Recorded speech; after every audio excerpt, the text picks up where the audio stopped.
What's up, future shredlords? Welcome back. Death to the fingers. Looks like we're doing a pure theory lesson today. Someone sent me a picture and they're like, I've seen you play this pattern. I've seen the scale charts or whatever it is. And then I saw this one and I'm like, your theory perspective and their theory perspective do not line up. Can you explain it?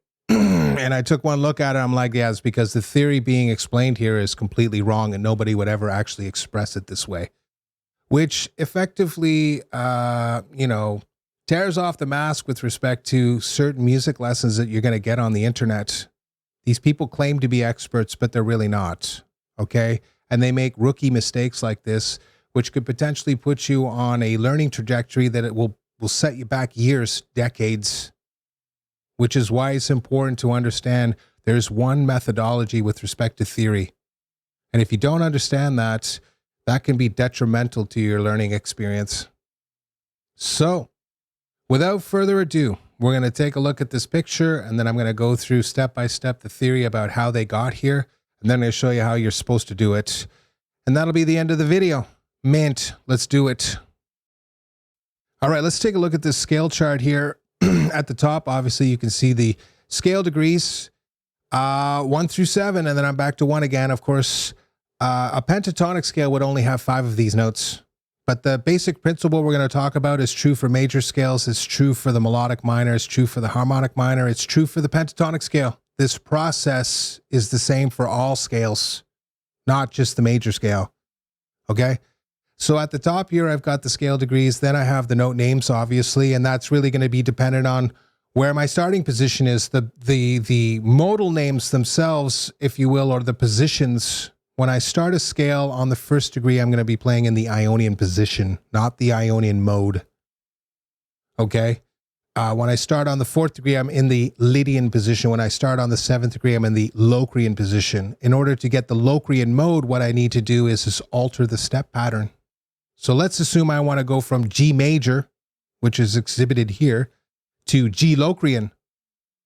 Well, what I have to do is write down the note G, my sort of starting position, and then go on to this major sort of scale step pattern here, and then start with the interval jump that starts between the 7th and 1st degree, which is going to be a semitone, and then just write them all out again. And then basically make alterations to the G major scale such that it now conforms with this new step pattern. Okay, now that's very important, because that is essentially the mistake that was made in the example that we're going to be looking at here. Okay, is that they did something similar to that, and it was completely unnecessary, and it just muddies up the water and makes it 10 times more difficult to understand a relatively simple and straightforward concept. Okay, now I'm not going to beat this to death because I don't think it's necessary. If you're having difficulty understanding what I'm talking about here, understand this. It doesn't matter if I'm playing A Dorian or B Phrygian or C Lydian or D Mixolydian or A Aeolian or anything like that. Those are all representations of G major. Imagine a right angled triangle. The dimensions of the triangle do not matter. It could be a massive triangle or it could be a tiny one. I can use Pythagoras' theorem to calculate it. I know that it'll have a 90-degree angle in the corner. I know that there'll be 245s at the other ones because the internal angles have to equal 180 degrees, and so on and so forth, right? So that basic principle is true with respect to music as well. The step pattern in and of itself is the thing that actually controls the sound of the scale. Okay? Now, if you just play it in its normal position, you're not really getting any variation at all. But as soon as you start relating a new step pattern back to the parent key, meaning I move from G major to any of the other modes like Dorian, Phrygian, Lydian, Mixolydian, I'm going to fundamentally change the step pattern, which ultimately gives me a new sequence of notes. Like, for example, G Mixolydian, I know that it has a flattened 7th, which means that I have to take the F sharp and lower it down by a half step, which is now going to be F instead of F sharp. And there it is, okay? So G Mixolydian is different than D Mixolydian, because D Mixolydian uses all the same notes as G major, just starting on the note D. G Mixolydian has one fundamental difference. The F sharp has been lowered down to the note F. Now, that might be a little tricky for people to wrap their brain around, but, you know, you'll just have to sort of accept it. So the same would be true with the pentatonic scale, which we're going to look at right now. And I'm going to go through the theory of that, and then we're going to look at the chart, and I'm going to show you basically what they should have done and how you're supposed to understand this stuff so that you can keep everything in the proper order. Because if you don't, you're going to get spun around like on a merry-go-round, and you're just going to be like, I have no idea what I'm supposed to be doing or where I am. Very bad, obviously, when you're starting to get into an improvisation situation. Okay, so if you need to do some more work on studying diatonic scales and how to get the various step patterns, I would highly, highly, highly recommend that you watch Frank Gambale's Modes No More Mystery.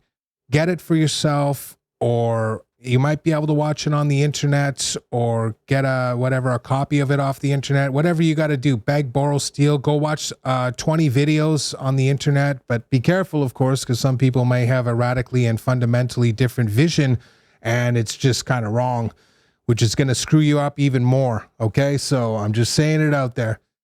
You got to understand the difference between when you're playing in the key. And it doesn't matter if you're just starting on a new position, because essentially you're using the same collection of notes. And when you're going to use the step pattern for one of the modes to convert the scale that you're working in most cases the major scale, to another mode, which is going to give you an altered step pattern and therefore a different sequence of notes. Job's done. Let's get into the analysis. All right, let's get into this analysis here. Obviously, here's the picture that was sent to me, and you can see it's just a mess here. Obviously, they're starting on the note G, so this is a G major pentatonic. But you can see that they've labeled the notes flat 3, 4, 5, flat 7, and 1. And I'm just like, where are you getting that from? I mean, I'm struggling a little bit to understand the methodology. That might be intervals and stuff like that. I don't really know exactly what they're doing, but if I saw this, I'd laugh and then throw it in the garbage, because it's nonsense gobbledygook. The actual sequence is 1, 2, 3, 5, 6. The first note of the G major scale, the second and third note of the G major scale, the fifth note of the G major scale, and the sixth note of the G major scale. Done. There's G major pentatonic. I took the diatonic scale, whittled it down to 5 notes, and then I just played them in order. 1, 2, 3, 5, 6. And then you have, instead of the E diagonal pentatonic scale, it's supposed to be the G major scale played diagonally using 3 octaves principles. So you can see that one colored dot there where he does it in 3 octaves, where you're playing the exact same pattern 3 times in a row. I know, shocker. So the problem here is that what they did is what you would do for writing a song in a minor key, and then tried to apply that theoretical methodology to improvisation and scales, which of course doesn't work. He's trying to use the principles of reharmonization to explain his idea, rather than just using basic music theory, which turns everything on its ear. So the first thing he did was be like, okay, I need the E major scale. Then what he did was take the step pattern for the minor scale and apply it to the E major scale, which gives him E minor. And if you look at the notes from E minor, you're like, those are the notes of G major. So it's a completely unnecessary step. You don't need to do that. That is a huge waste of time. Okay? All you needed to do was basically be like, take a pentatonic scale and just apply the pattern with respect to 1, 2, 3, 5, 6. So if you started on the second note of the scale that you're working, it'd be 2, 3, 5, 6, 1. If you started on the Mixolydian position, it would be 5, 6, 1, 2, 3. I know, madness. Okay, so the point being here is that you have to start to understand to a certain degree If you don't orient yourself properly, you're going to get completely confused. And that's what this person was doing, was just confusing his audience with this extra step by starting with the E major scale, then converting it into E minor, and then applying all of that where he assumes that the E note is the first degree. But in reality, E is the sixth degree of G major. And once you get the E minor scale, what you're really saying is it's the natural minor of the G major scale. Therefore, you're working in the key of G major. And once you do that, you're in a much, much better position. Okay? And that's really all there is to it. It's a fundamental error in terms of application of theory. They took this major scale and they kept all the scale degrees the same. And then what they did was apply the step pattern. And then they turned it into a pentatonic scale, obviously, and then they tried to write those scale degrees in there over top of it. But of course, it completely invalidates the original theory, which is you're starting on the first degree. This is a G major pentatonic played in 3 octaves. That's what this really is. Okay, E minor is part of the G major scale. You're just starting on the 6th degree of the scale. So E minor pentatonic is part of the G major pentatonic scale, and you're again starting on the 6th degree. So you get 6, 1, 2, 3, 5. I know, shocker, right? So which one is easier? To be like, okay, E minor is the 6th degree of the G major scale, so that's pretty straightforward. Or do you want to be like, okay, I need to go with the E major scale, then apply the step pattern, and then convert it to E minor, and then see the G major scale in a completely new light with a whole bunch of new scale degrees and intervals layered on top of each other? No, of course not. That's ridiculous. You're basically asking to, get slapped in the face later on when you get spun around and you're just like, I have no idea what's going on here. What? Get out of here, kid. Right? So that's where people started to get it wrong. They couldn't figure it out. They didn't understand that they took the E major scale and converted it to E minor and then tried to apply those scale degrees and stuff like that to the actual G major scale, which is absolutely counterproductive. You don't do stuff like that because it just fucks you up. And it's really bad too, because all of a sudden everything else downstream ends up becoming a nightmare. It's way easier to remember one system to rule them all. And so you put everything in relation to that. Then you have rules and regulations later on when you get more experienced as a musician to be able to manipulate it. But you don't go down that road until you've got 25 years experience and you can actually play. I can tell you what I just explained to you there is a lot more common a problem for people than you would actually believe. And it's because fundamentally they're so easily misled by some basic stuff because they want to believe it actually is more complicated than what it really is. Okay? Now, the other problem is of course, this is going to fundamentally impact you in terms of being able to take this scale chart, if you will, and then start to implement it in terms of the G major scale. If I told you that this was a G major pentatonic and as part of the G major scale, and then I showed you those two things, then you would instantly know what I'm talking about because the note G is the starting position for both of them. So you could do 3 notes per string. You could do the classical method, and then you could play this, which of course I've even shown you this exercise a year ago. It's what I call the whole step pattern with respect to the minor pentatonic scale. Then of course there's another one where you have a minor 3rd step pattern, of course. It starts at Phrygian, nails it. Right? So that's why you don't do stuff like this, because it's just, again, going to completely confuse you. So the issue here is that they fundamentally made a mistake. Instead of being like E minor, in this case, is the 6th degree of the G major scale, and then label all of these intervals according to that, 1, 2, 3, 5, and 6. And that's important. That is very important. Because you might move up to the 6th degree, which is going to be the note E on the A string, and then one day you'll be like, hey, I can just play the normal minor pentatonic scale system there, like this the regular one that you have, but it starts here on the A string, and I make a small alteration between the G and the B string, but essentially it is the exact same scale system. Exactly the same as the one that I would play on the E string. And if I moved it to the D string, oh my God, yes, shocker, it would be exactly the same again. And this process keeps repeating. People just get confused because of the shift between the two strings. So don't let that throw you for a loop. The patterns of these scales based on 6 strings are relatable to all the other strings. You have to make a small alteration. And once you do that, you'll be like, so if I start in the Phrygian position and I start my minor pentatonic run on the A string, I'm playing the Aeolian position. Yes. And I'll let you look for other commonalities like that, and you'll be like, oh wow, this is happening all over the place. Like Mixolydian and the major. If you start on the A string in the Mixolydian position, you're going to be playing essentially the Ionian mode. Try it out for yourself.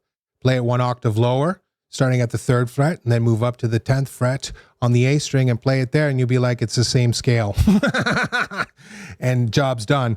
Okay? So, number 1, be wary of who it is that you get theory lessons from, because they can spin you around. And I'm not trying to really trash this person's lessons, but he's not doing anybody any favors with this. This is crap. Okay? 2, the more important thing here is be at least knowledgeable in theory enough with the basics so you don't get spun around. Like when you see something like this, you'd be like, okay, well, like, okay, fair enough. You can say that, but I see that as the G major scale. And you'd be doing yourself a massive favor, because if you move to the A major scale, then it would be the exact same pattern starting on the 5th fret of the low A string. Of the low E string, nice. I can barely get this crap out. If you were like, I want to do the B major one, you'd move up to 7. If you were like, I want D major, you'd move this entire pattern up to 10 of the low E string, right? So there it is. It's not really as hard as you think. It's pretty straightforward. But notice that one fundamental issue there absolutely throws the entire system out the window. So instead of everything lining up on the grid, now all of a sudden you have this outlier. Well, what happens? You create a schism in your mind and there's doubt. And once that happens, you basically blow your own foot off. The second that you have doubt about what you're supposed to be doing, you're done. There is no room for doubt. When you're ripping it up in front of 200 or 2,000 or 2 million people, whatever it is, it's incumbent upon you to know and make it happen. And if you get into a situation like this where you start getting confused and that can actually make it worse for you, well, guess what?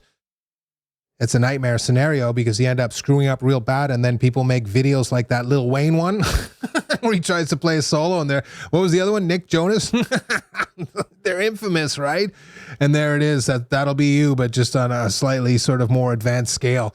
And it's just bad news, and people mock the living shit out of you on the internet. So don't do it. So number 1, understand the fundamental nature of a diatonic scale. The scale degrees, the note names are relatively irrelevant, aren't they? Because those will change depending on what note you start of the 12 notes that you can start in a diatonic scale. Based in Western music, if you're doing Eastern music, you'd have 24, but in our system, we only have 12, right? And then, of course, the modal names and the positions themselves will remain the same. And of course, the step pattern is only true for, in this case, the major scale. And the second I start moving to the Dorian mode, I'm going to get a new step pattern where I take the first one and I just move it to the end. I know, shocker, silliness. And I would do that process until I go through all 7. Of course, I'd be right back to the start again like I was before. So again, it seems complicated, but honestly, it is very, very straightforward. So I'm going to leave it there. I hope this video helped to a certain degree. I understand once we get into these pure theory ones that it gets a lot more challenging, but honestly, once you start to wrap your mind around some of these basic concepts, it may take 6 months, fair enough. And I'm pretty sure most of you will pick it up in a couple weeks. you will find that this is infinitely easier for you, because now you can take ideas from other people, even though they have a different way of teaching it, let's put it that way, and you can immediately incorporate this into your own playing and be like, well, that's like your opinion, man. Pull a dudism there and just basically be like, I see it as G major, and that makes my life a lot easier. I don't need to think about E minor. Of course, it's not E minor. You're starting on the note G. It would only be E minor if you started on the note E. See what I'm going here? If your first note is G, well, you can't possibly be playing E minor because the step pattern doesn't actually jive. In a major scale, it's tone-tone. In the minor scale, it's tone-semitone. Therefore, if you were playing that game, you'd have to lower the third degree by a half step. And of course, that's wrong. Therefore, you have to follow the step pattern that already exists. And that's exactly what this scale does. A tone between the first two notes, a tone between the next two notes, a tone and a half between 3 and 5. Then you got a tone between 5 and 6. And then, of course, another tone and a half to get back to 1. Done. See what I mean? If you start on this note, the step pattern has to stay the same. You can't just randomly alter it. And then, of course, if you don't keep it the same, then you're going to get a situation where you're putting all the wrong intervals on there, and it just becomes a nightmare, and you're screwed. Done. Right. Now the video's done. I hope it helped. We'll see you in the next one.